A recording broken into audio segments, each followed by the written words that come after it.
नमस्कार, good evening भावी अध्यापकों एवं अध्यापिकाओं। राजस्थान एग्जाम में आप सभी का दिल की गहराई से स्वागत है और अभिनंदन है। मैं आपका होस्ट एंड दोस्त शिवा आप सभी का स्वागत करता हूं और अभिनंदन करता हूं। तो साथियों, आज हम देखने वाले हैं प्रस्तावना कौशल। जी हां साथियों, आपने सही सुना। आज हम देखेंगे प्रस्तावना कौशल और आपका विषय रहने वाला है साथियों सामाजिक विज्ञान। जी हां साथियों, आपका विषय रहेगा सामाजिक विज्ञान और आपका उपविषय रहेगा आपका इतिहास। उसके बाद में देख लीजिए, यहाँ पर आपका नेक्स्ट कॉलम है कि कक्षा कक्षा जिस कक्षा के लिए आप ये प्रस्तावना कौशल बनाना चाहते हैं वो सभी कक्षाओं के लिए ये उपयोगी है। और दिनांक आपकी जिस दिन आप अपनी प्रेजेंटेशन दे रहे हैं वो यहाँ पर आपको दिनांक लिख देनी है। और क्लास क्लास जिस समय आप अपनी प्रेजेंटेशन दे रहे हैं उस समय जो आपका पीरियड चल रहा है ना साथियों, वो यहाँ पर आपका क्लास लिख देना है। उसके बाद में समयावधि ये आपकी होती है 5 से 7 ही मिनट होती है साथियों, न तो इससे ऊपर न इससे कम आप लगा सकते हैं। उसके बाद में वर्ग जो आपका वर्ग है वो लिख देना है। उसके बाद में आपका यहाँ पर नेक्स्ट है कि प्रकरण प्रकरण आपका उद्देश्य कथन के बाद में लिखा जाता है साथियों, और उसको अंडरलाइन करना जरूरी होता है। जरूरी था और जरूरी रहेगा।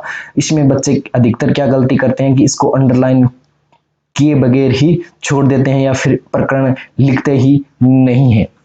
तो इसका आपको विशेष ध्यान रखना है साथियों। उसके बाद में देख लीजिए साथियों कि आपको किस तरह से प्रश्न पूछने हैं और पूछते इसमें किन किन बातों का ध्यान रखना है।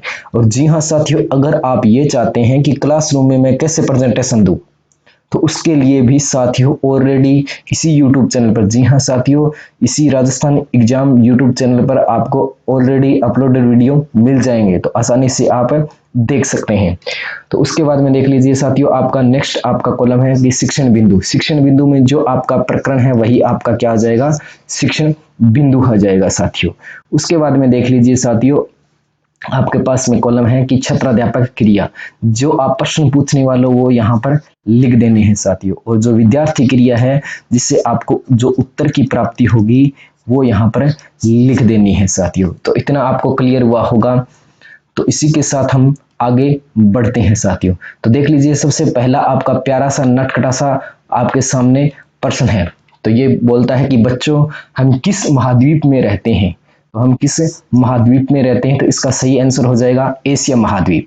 नेक्स्ट है कि एशिया महाद्वीप के किस देश में रहते हैं, तो भारत, इसका सही आंसर हो जाएगा। नेक्स्ट आपका प्रश्न है कि भारत किन किन विदेशी शक्तियों के गुलाम था, तो इसका सही आंसर हो जाएगा, देख लीजिए साथियों, मुगल और अंग्रेज। और भी आप इसमें फ्रेंच और भी आप लिख सकते हैं, कोई दिक्कत नहीं है उसके लिए। उसके बाद में देख लीजिए, मुगल वंश की स्थापना किसने की, तो आपका सही आंसर हो जाएगा बाबर ने। और यहीं से आपका प्रकरण निकल कर आ गया साथियों, जिसका आपको इंतजार था, वो इंतजार की घड़ी समाप्त हुई। तो देख लीजिए बाबर के बारे में और आप क्या जानते हैं। तो ये आपका क्या हो गया, समस्यात्मक प्रश्न हो गया। इसी से आपको क्या है, अपना प्रकरण निकल गया। उसके बाद में जैसे ही आपका ये समस्यात्मक प्रश्न बोल देते हो, उसके बाद में आपको उद्देश्य कथन बोलना जरूरी होता है।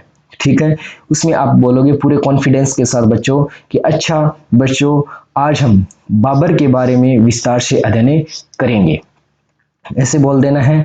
और फिर आपको क्या करना है, जो आपका प्रकरण जो खाली था, क्या था साथियों, खाली था, उस खाली प्रकरण में आपको बाबर यहाँ पर लिख देना है।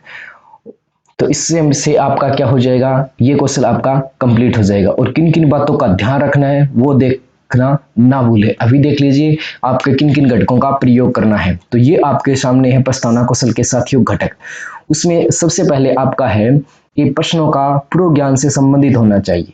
जो आपके प्रश्न है वो आपके बच्चे के पूर्व ज्ञान से क्या होने चाहिए साथियों, पूर्व ज्ञान से क्या होने चाहिए, संबंधित होने चाहिए।